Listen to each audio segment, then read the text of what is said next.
Bonjour à tous, bienvenue pour ce nouveau webinaire. On attend encore peut-être une minute et puis on va commencer pour être à l'heure et garder notre timing. Allez, 11 heures, passé d'une minute, je vous propose de commencer ce webinaire dont l'objectif aujourd'hui est de vous présenter une solution qui permet d'analyser, de surveiller l'irréputation de vos concurrents et de vous comparer et de pouvoir gérer une enseigne, un magasin ou tout un réseau national. Donc, je suis Nicolas Marette et je suis le cofondateur de Cusplace. J'ai le plaisir donc aujourd'hui d'animer ce webinaire. Juste pour ceux qui ne nous connaissent pas, je sais qu'il y a des clients aujourd'hui présents à ce webinaire, mais en 2 slides nous présenter. Cusplace, on est une suite logicielle de gestion des avis clients. Donc le métier, c'est de collecter et d'analyser les avis clients et plus généralement de gérer les réputations des marques et puis l'expérience client, ce qu'on comprend des messages, ce qu'on peut analyser et de définir évidemment des plans d'action. On est une société française indépendante et autofinancée. On a une présence de plus en plus importante à l'international. Donc, on accompagne aujourd'hui des grandes enseignes dans une quinzaine de pays. On a noué des partenariats stratégiques avec des acteurs évidemment importants tels que Page Jaune, Google My Business ou des acteurs locaux dans des verticales métiers. Et puis, on est certifié norme française sur la gestion des avis clients. Il y a une norme dédiée à la gestion des avis clients et de l'irréputation dans le processus de collecte, de modération et de diffusion des avis clients. Et on accompagne aujourd'hui 500 grands comptes, que ce soit historiquement des pure players, et puis aujourd'hui des secteurs très variés comme l'habitat, la rénovation, la banque, l'assurance et tout ce qui est autour du monde éducatif. Ce qu'on propose très rapidement, c'est de vous simplifier la vie. Donc, c'est de centraliser les avis, quelle que soit la provenance d'un message qu'on dit de votre marque, de votre magasin ou de vos produits. On a la capacité à les regrouper et y répondre de façon très simple et de pouvoir après rediffuser ces réponses sur l'ensemble des canaux. La deuxième partie, c'est d'évaluer votre marque et donc d'avoir une plateforme d'évaluation indépendante en tête des moteurs de recherche, là aussi que ce soit sur la notoriété de la marque, sur ses magasins ou sur ses produits. De faire en sorte en 3 que ce verbatim soit multidiffusé à 360 degrés. Donc, une seule sollicitation va vous permettre d'être présent sur votre site, de gérer la visibilité des avis sur votre site, également sur notre plateforme, donc, mais aussi avec des partenariats sur Google My Business, de diffuser ce verbatim sur la note principale de Google My Business, également sur Page Jaune et des différents partenariats. Derrière ça, ça va être d'analyser et de mesurer l'expérience client, donc de combiner à une sollicitation d'avis public une enquête de satisfaction et pour proposer des mesures de l'expérience client pour améliorer et analyser évidemment les différents parcours de vos utilisateurs. Et puis, derrière ça, ça va être d'avoir une optimisation de la présence de votre référencement, que ça soit au niveau local, au niveau national, au niveau payant, donc d'avoir un impact concret sur la visibilité de vos produits et de vos services. Pour entrer dans le vif du sujet aujourd'hui, donc de dérouler le benchmark concurrent, c'est intéressant de revoir effectivement qu'est-ce qu'on entend derrière la notion d'irréputation. Donc effectivement, c'est un peu l'image qui est véhiculée, mais surtout dans le digital, et vous le constatez tous les jours, ce qui est subi. On aime bien parler chez Cusplace de la minorité bruyante, donc on s'exprime plus naturellement quand on n'est pas satisfait d'une marque.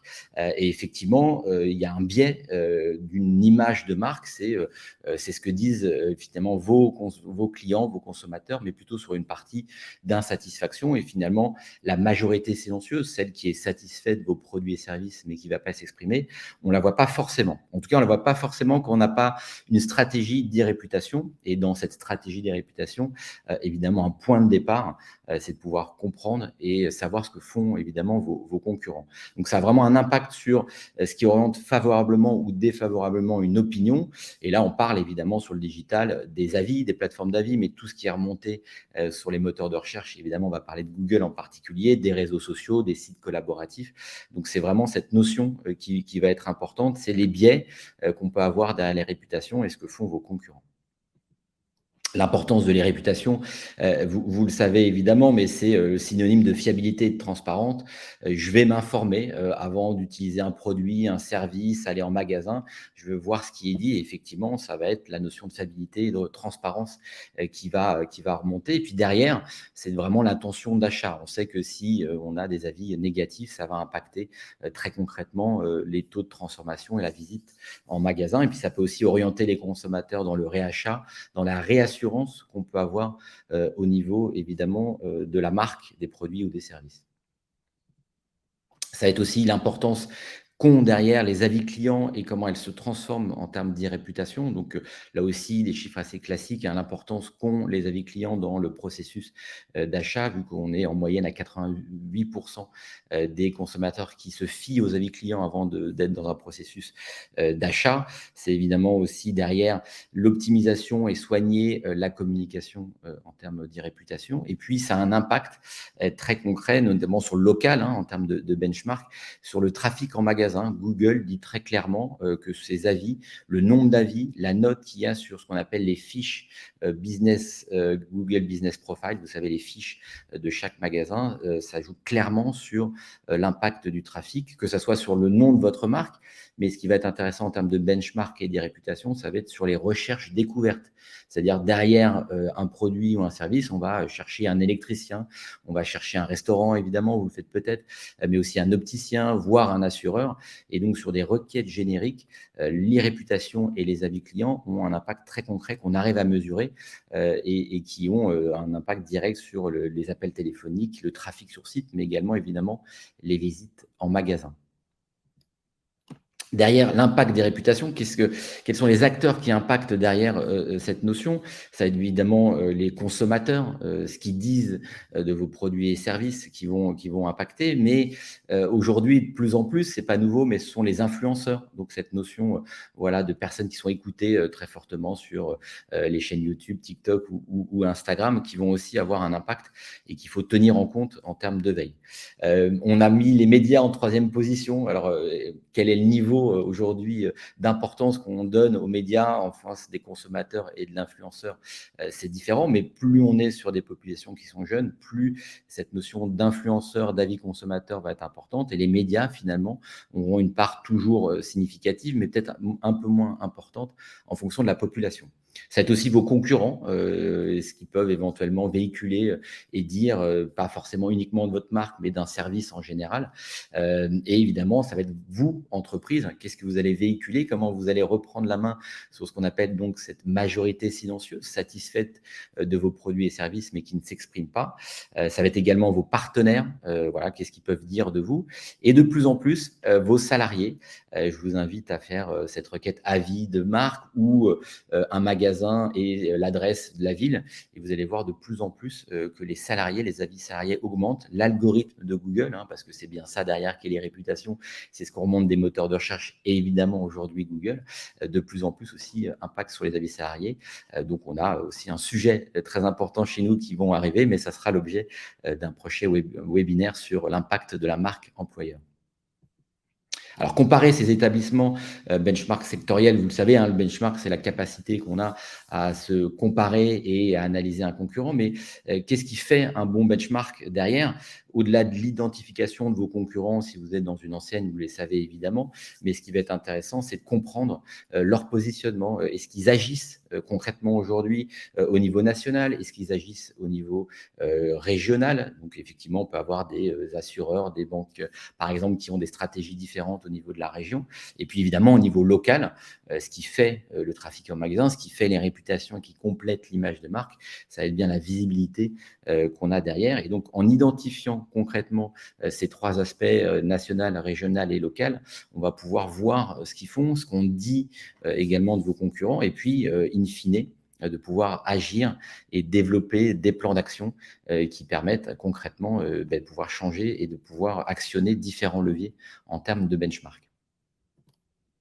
Alors les étapes, pour réaliser efficacement un benchmark, elles sont effectivement assez processées. Il faut recueillir les informations, il faut, les mettre dans des tableaux, il faut pouvoir définir, ce qu'on a comme univers de concurrence en fonction de la localité, mais également de vos produits et services qui peuvent être différents, par ailleurs sur un réseau.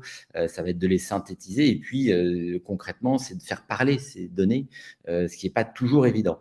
Et on se rend compte dans les processus que nos clients nous ont demandé que ça pouvait être assez long, assez fastidieux d'étudier un réseau. Plus on a de points de vente, plus on est présent, plus c'est évidemment compliqué et finalement d'en tirer des enseignements. C'est ça qui nous a guidés, c'est qu'est-ce que derrière un benchmark, quel enseignement et quelle action je veux pouvoir mettre en place. Donc, on s'est vite rendu compte que c'était vite chronophage d'aller voilà, pouvoir récupérer des données, que c'était assez répétitif. Il fallait, voilà, en fonction de la fréquence, tous les mois, tous les trimestres, essayer de comprendre ce que font les concurrents, ce que fait un réseau, est-ce qu'il y a des initiatives locales qui sont pas répétées forcément au national, même un réseau uniforme qui propose les mêmes produits et services au niveau national. On s'est rendu compte qu'il y avait des initiatives locales qui étaient mises en œuvre et que le réseau n'avait pas forcément cette visibilité. Il y a une notion importante aussi de fiabilité des données. Les technologies précédentes, c'était de faire ce qu'on appelle dans le jargon du scrapping. Donc, c'est développer un petit robot qui va aller récolter des données. Et effectivement, les structures de page changent souvent et on se rend compte que voilà, on peut vite avoir des problèmes de fiabilité des données quand on fait ça un petit peu manuellement. Il y a évidemment ce que je disais, le retraitement des données.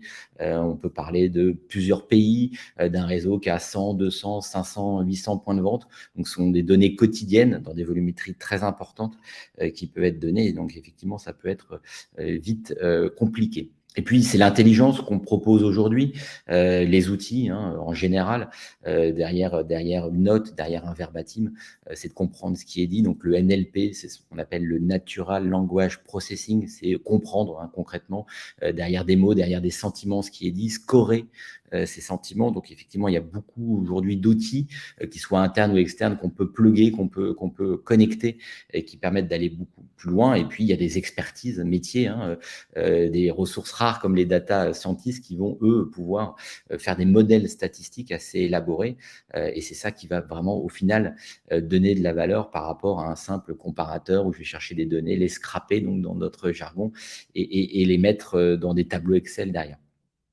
Donc, ce qu'on a voulu mettre en place et l'intérêt, c'est effectivement d'avoir un résultat qui est simple, efficace et de pouvoir faire une veille sur une notion de données qui change beaucoup, qui peuvent être sur des différents pays, sur une notion régionale, locale et de pouvoir y apporter cette couche d'intelligence. C'est-à-dire, voilà, qu'est-ce qui va me permettre de tirer des enseignements clairs, qui va me permettre de voir des évolutions et surtout, en fonction de ce que j'aurais compris, de ce que j'aurais mis en place, est-ce que les résultats sont probants à 3, 6 mois, 1 an, parce qu'on parle là de sujets évidemment de mise en œuvre qui sont plus complexes. Et puis, comme je parlais d'analyse et de chiffres, sans rentrer trop dans les détails, mais évidemment, après, ça va être de pouvoir proposer des analyses beaucoup plus complètes, notamment, par exemple, des analyses bayésiennes qu'on a mis en place.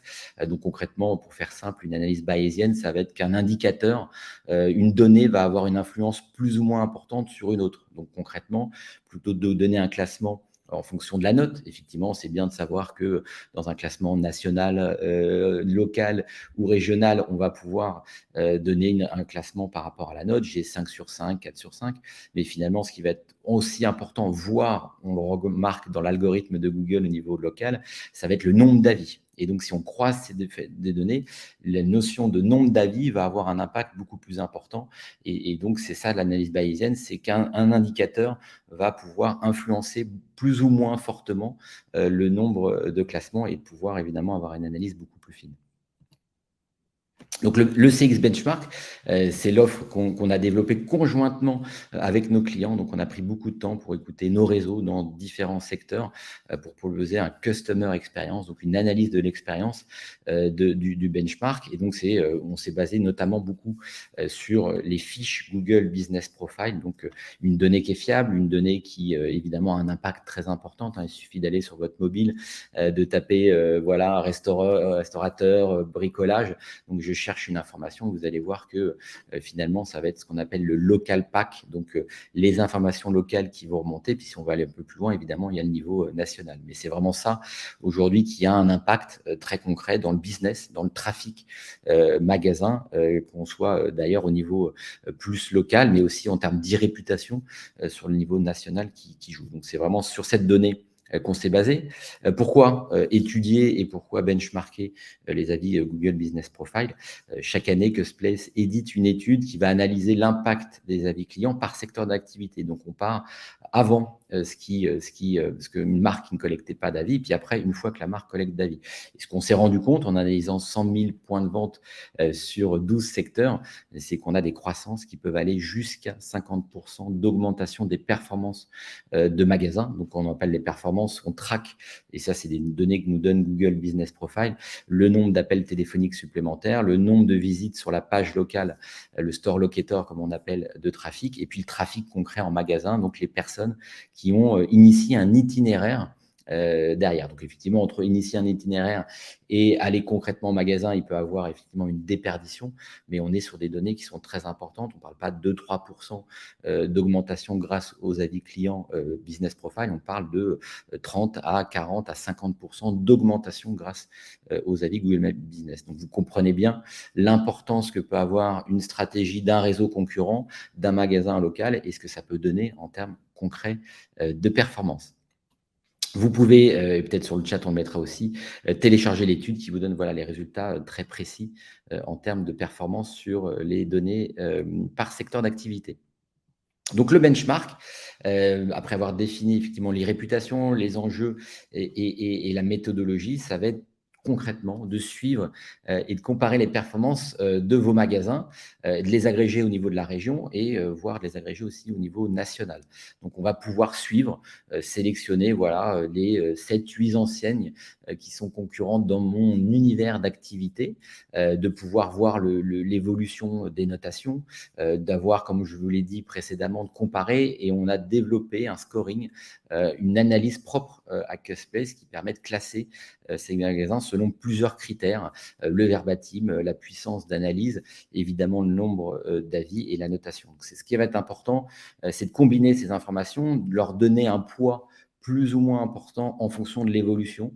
Donc, si vous voulez plus loin sur l'analyse bayésienne, n'hésitez pas à aller sur Internet pour comprendre un peu plus loin cette notion. Mais effectivement, c'est de vous donner quelque chose qui est très fiable. Donc, on est connecté directement au cloud et avec un partenariat sur Google pour récupérer toutes ces données qui sont évidemment, quand vous imaginez, sur des centaines de points de vente avec des avis, ça a évidemment une masse importante, et de pouvoir comprendre l'évolution que ça donne. C'est évidemment derrière un classement, derrière des benchmarks, derrière des analyses, de pouvoir vous positionner. Ce qui va être important derrière ça, c'est de se dire, d'accord, moi aujourd'hui j'en suis à telle étape, certains concurrents sont à telle étape, mais comment ça se positionne, comment on développe ça? Donc, on a mappé, on a différents tableaux de bord, on a différents matrices qui vont vous permettre de vous positionner, dire voilà, là vous intervenez sur tel environnement, vous avez un déficit sur le terme de notation. Vous avez par exemple, en termes de volumétrie, un niveau qui est au-dessus ou en dessous de la moyenne, et puis de comparer dans le temps. Ce qui va être important aussi, c'est de se dire, voilà, on a analysé ce qui est donné, on a mis en place une stratégie, un plan d'action, et derrière, comment ça va évoluer dans le temps. Donc, on historise toutes ces données qui ne sont d'ailleurs pas fournies au bout de 2 ans sur Google Business Profile. On ne peut pas avoir toutes les données. Je vous invite à aller, si vous êtes connecté à une page magasin, vous êtes administrateur d'un compte Google My Business, vous verrez qu'il y a certaines données qu'on ne retrouve pas. Nous, on va toutes les historiser et on va pouvoir vous donner des courbes d'évolution par rapport évidemment à votre propre enseigne et évidemment tous vos concurrents. Donc, c'est vraiment une matrice, une analyse qui va vous permettre de suivre l'évolution dans le temps des résultats. Et puis, je le disais en préambule, avoir des classements, avoir des résultats, avoir effectivement un positionnement, c'est évidemment déjà très intéressant pour comprendre ce que font vos concurrents. Mais l'idée, c'est d'aller plus loin et de définir des plans d'action. Qu'est-ce que fait telle enseigne? Est-ce qu'elle a une stratégie locale? Est-ce qu'elle a plutôt une stratégie nationale? Quelles sont ses évolutions? Est-ce qu'il y a un pic de saisonnalité? Donc là, on va pouvoir vous donner toutes ces informations dans des tableaux de bord synthétiques et parlants. Donc, on a beaucoup travaillé l'ergonomie, le graphisme, parce que la notion, c'est qu'évidemment, on peut avoir beaucoup de données, on peut restituer beaucoup d'informations, mais au final, parfois, on peut vite se noyer. C'est un peu le danger des outils. Donc là, on a essayé de prendre du recul pour voilà, donner une cartographie avec une granularité évidemment très fine. Si on est responsable de magasin, on va avoir une information qui est voilà, sa rue, sa ville, quelles sont les informations que je peux avoir, qu'est-ce que font mon voisin qui est à côté. On est vraiment dans ce niveau, dans certains secteurs d'activité, on est sur une notion de rue, sur d'autres activités, on va être plutôt sur une notion de périmètre un peu plus large. Donc voilà, on va vraiment aller à ce niveau-là et l'adapter. C'est important à chaque secteur. Et donc, voilà, chaque directeur de magasin va pouvoir comprendre et suivre ça. Les responsables de région, eux, vont pouvoir, dans des régions qui sont soit géographiques et administratives, soit se créer sa propre région en fonction, évidemment, de l'historique de l'entreprise. Et au niveau régional, de comprendre effectivement les enjeux, la concurrence et ce qu'elle fait. Et puis, évidemment, en termes de direction marketing au niveau du siège, de pouvoir comprendre les évolutions et l'impact que peut avoir un classement au niveau national. Donc, c'est ça qu'il faut retenir, c'est l'analyse, l'agrégation de données fiables et derrière, qu'est-ce que je vais en faire, qu'est-ce que ça peut me donner comme action dans le temps et puis quels sont les résultats, quelles sont l'évolution au niveau du suivi. Et donc, pour tout ça, pour aller après un peu plus loin, effectivement, on est à votre disposition pour répondre à vos questions, voire vous faire une démo de toutes ces données. Mais effectivement, ça va être les questions que vous devez vous poser, quel que soit le stade d'avancement où vous en êtes dans votre réflexion. C'est quels sont l'impact des avis sur mon secteur. Il est clairement différent si on parle de bricolage et si on parle de banque ou d'assurance. Donc, c'est des notions qui sont assez différentes, hein. On parle de benchmark concurrent d'un réseau, mais derrière un secteur où on voit, il y a des comportements, il y a des bénéfices qui peuvent être très, très différents en termes d'image de marque, en termes évidemment d'impact concret sur le trafic. On imagine bien qu'une enseigne de bricolage ne va pas avoir le même impact qu'en banque. Néanmoins, les enseignements et les pistes d'optimisation sont, quoi qu'il arrive, très intéressantes. Au préalable, c'est intéressant, on s'est rendu compte en lancement des projets, est-ce que je connais les réputations au sein de mon réseau? Donc, si on parle d'un réseau qui a 50, 100, voire 1000 points de vente, voire plus, est-ce que j'ai une homogénéité des performances? Est-ce que j'ai accompagné mon réseau au niveau des résultats? On voit que l'accompagnement et l'acculturation du digital et de la collecte d'avis peut être très, très différent d'une région à une autre, d'une localité à une autre. Et évidemment, un préambule, c'est est-ce que moi, je connais bien mon réseau? Donc, ce benchmark, évidemment, fonctionne également en interne. C'est presque même un préambule aujourd'hui de se dire où en est mon réseau? Est-ce que j'ai des actions à mettre en place pour qu'il soit déjà plus homogène? Ce qui est déjà, en termes d'action, un travail assez conséquent. Quels outils j'utilise pour quels bénéfices, qu'est-ce que j'attends d'un benchmark? Nous, on répond voilà, à ce que nos clients grandes enseignes ont voulu, mais si vous êtes responsable de 10 magasins ou si vous êtes une enseigne plutôt locale, ça sera peut-être un petit peu différent en termes d'attente et de résultats. Comment récolter, automatiser et analyser toutes les données recueillies? Donc, c'est évidemment l'outil, nous, la réflexion qu'on a eue, mais c'est un outil qui est évolutif. On est encore une fois très à l'écoute de nos clients pour faire évoluer ces demandes et ces évolutions. Et puis, quel bénéfice irréputationnel je vais pouvoir en tirer? Donc, effectivement, qu'est-ce que derrière un benchmark, je vais pouvoir en tirer? Qu'est-ce que je peux proposer à ma direction d'analyse? Donc, c'est évidemment avoir des tableaux de clairs qui sont clairs, parlants et efficaces. Et puis, évidemment, hein, derrière, ça va être comment je vais pouvoir me différencier de la concurrence. Qu'est-ce que cette analyse, qu'est-ce que ces tableaux de bord, qu'est-ce que ces données restituées au niveau local, régional ou local vont pouvoir m'apporter et me différencier en termes de concurrence. Voilà, j'espère que ça vous a donné envie, en tout cas, d'aller plus loin et de pouvoir très concrètement après pouvoir vous poser les bonnes questions et puis pouvoir aller plus loin avec nous si vous le souhaitez.